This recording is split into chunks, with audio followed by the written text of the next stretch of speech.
Prendiamo atto che lo Stato italiano vuole continuare la sua opera di colonizzazione, di penetrazione colonialista in Sardegna, cominciata circa 150 anni fa, e prendiamo atto come comunisti, come indipendentisti, del fatto che lo vuole portare avanti questa penetrazione colonialista, capitalista nella terra di Sardegna in una maniera praticamente definitiva, perché non è soltanto il nucleare, ma è anche il rapporto di Banca Italia, sono anche le analisi economiche che vengono fatte sull'economia sarda, la ripresa dell'immigrazione, lo spopolamento dei paesi, non soltanto di quelli interni, dei paesi tout court, che ci suggerisce l'idea che fondamentalmente come popolo abbiamo ancora una, forse due, al massimo, essendo ottimisti, 3 generazioni,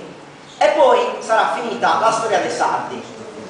Forse continueremo a vivere come persone, come individui, noi e i nostri figli, forse continueremo a vivere come individui o come altre entità, ma sicuramente cesserà quella lunga catena che da millenni costruisce l'identità di questo popolo, l'identità di questa nazione, l'identità delle comunità e della gente della Sardegna.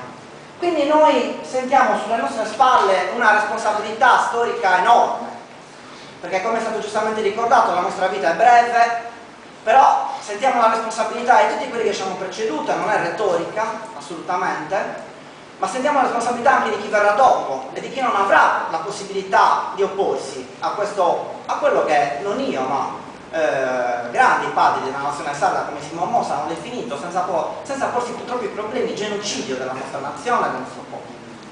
Allora, fondamentalmente io penso che dobbiamo fare un punto su alcune questioni. La prima questione è questa. L'introduzione del nucleare o in produzione o come deposito di scorie è una penetrazione colonialistica dello Stato italiano, è l'ennesima imposizione verticale di violenza colonialista sulla nostra testa e sulla nostra terra. A questa imposizione di violenza colonialistica io penso che saremmo degli stupidi se non rispondessimo in termini di sovranità. Non è soltanto una questione ambientalista, lo è ovviamente, non è soltanto una questione di difendere i diritti democratici, lo è ovviamente, non è soltanto una questione di smascherare il fatto che il nucleare non produce energia ma produce soldi per chi costruisce le centrali, lo è ovviamente, ma è soprattutto una questione di sovranità, e cioè questo cosa significa? Che questa non deve essere una battaglia difensiva, perché le battaglie difensive, cari amici, cari compagni, cari partiti, movimenti, si perdono sempre le battaglie difensive.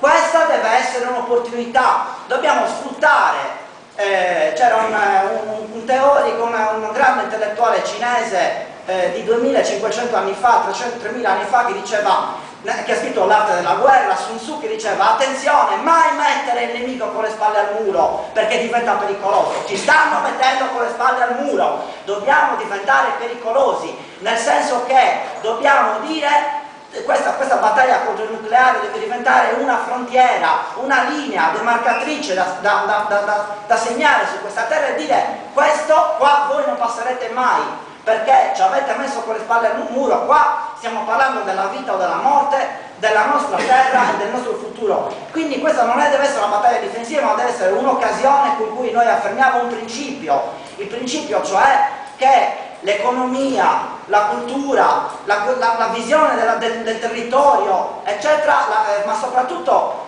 la concezione della nostra società, della nostra civiltà, perché noi non siamo soltanto una società, siamo una civiltà, deve rientrare nella mano dei sardi. Questa battaglia non deve essere soltanto una battaglia referendaria, ma deve diventare una battaglia di assunzione di responsabilità del popolo sardo per ricominciare a ricostruire ampi spazi sempre più grandi di sovranità nazionale, di autodeterminazione, di indipendenza energetica, di indipendenza politica, di indipendenza culturale, di indipendenza sociale.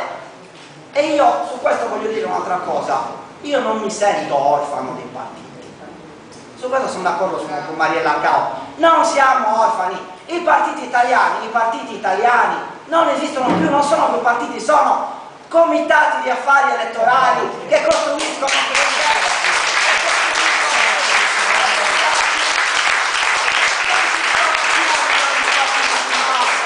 non ci sono più, la responsabilità è soltanto nelle nostre mani, non soltanto nelle mani di Amaca Indipendenza, ma nelle mani di chi se la piglia questa responsabilità. Quindi noi dobbiamo veramente scrollarci di dosso questa ansia da orfani, questa visione in qualche modo di figliol prodiche che vogliono mobilità, che vogliono attirare l'attenzione. I partiti italiani negli ultimi 50 anni non ne hanno azzeccata una. Hanno sempre agito nell'interesse dello Stato italiano, hanno sempre fatto da scendiletto nei confronti delle multinazionali straniere, hanno regalato per un piatto di lenticchie le nostre comunità, i nostri territori, la nostra vita, la nostra dignità, l'hanno sempre regalata per un piatto di lenticchie, per un tornaconto personale. E io penso che è arrivato il momento, da parte nostra, non dei movimenti, ma delle organizzazioni, non soltanto dei movimenti, ma anche delle organizzazioni che vogliono costruire un'alternativa coerente, lucida, progettuale a questo popolo, perché l'alternativa esiste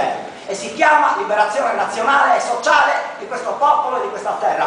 Quindi io penso, do una proposta, lancio una proposta, verrà scritto un documento. Questo non è semplicemente uno dei tanti comitati referendari eccetera, bisogna assumersi la responsabilità della sovranità. I sardi hanno il diritto o no di decidere su una cosa che riguarda la loro esistenza e l'esistenza di chi verrà dopo? Hanno o no il diritto di decidere? Perché ricordiamoci una cosa, questo referendum è consultivo, quindi cercheranno di dire in ogni maniera che non serve a niente e diranno non vi preoccupate, ci pensiamo noi, stiamo già raccogliendo le firme da mandare a Napolitano, stiamo già creando ordini del giorno in regione, la regione passeranno sul mio corpo. Queste sono balle. Questo referendum è importantissimo perché è un modo con cui noi avremo alle spalle una volontà, una dichiarazione di sovranità e di volontà nazionale dei sardi e potremo andare a impedire la costruzione di queste centrali, perché noi dovremo fare questo,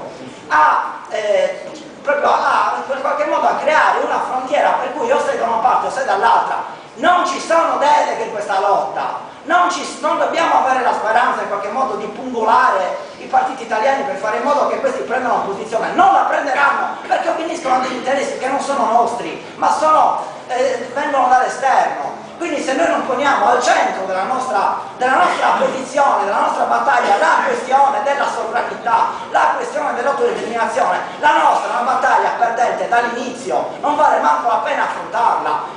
Quindi benvenuto in questo comitato, questa è la nostra posizione, chiunque accetti il diritto dell'autodeterminazione e alla sovranità del popolo sardo a decidere su ciò che inerisce la propria esistenza.